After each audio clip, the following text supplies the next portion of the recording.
परळीतील सभेत वाल्मिक कराडचा उल्लेख करण्याच्या वक्तव्यावरून माजी मंत्री धनंजय मुंडे अडचणीत आले आहेत। या वक्तव्याचा खासदार सुप्रिया सुळे यांनी सार्वजनिक निषेध केला असून त्यांनी थेट उपमुख्यमंत्री अजित पवार यांच्याकडे मुंडेंची राष्ट्रवादीतून हकलपट्टी करण्याची मागणी केली आहे। मुंडे यांनी परळीतील सभेत संतोष देशमुख हत्ये प्रकरणात तुरुंगात असलेल्या वाल्मिकी कराडची आठवण काढली।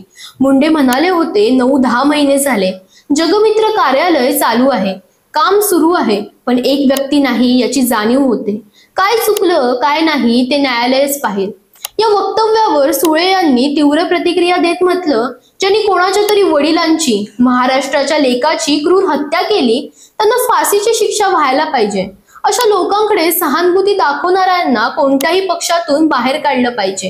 हे महाराष्ट्राच्या ऐक्यासाठी घातक आहे। कराड येथे यशवंतराव चव्हाण यांच्या पुण्यतिथीनिमित्त अभिवादन केल्यानंतर सुळे माध्यमांशी बोलत होत्या। यावेळी त्यांनी राज्याच्या तिजोरीवर सुरू असलेल्या वक्तव्यावरही प्रतिक्रिया दिली। अजित पवार म्हणाले होते, निधी माझ्याकडे आहे, तर चंद्रकांत पाटील म्हणाले, चावीचा मालक आमचा आहे। यावर सुळे म्हणाल्या, राज्याची तिजोरी ही जनतेकडे असते, पैसा जनतेचा आहे आणि हा हक्क डॉक्टर बाबासाहेब आंबेडकरांनी दिला आहे।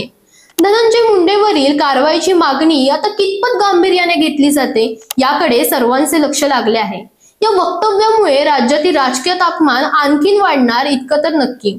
तुम्हाला याबाबत काय वाटतं कमेंटमध्ये नक्की सांगा आणि इंडिया लीडरला फॉलो करायला विसरू नका।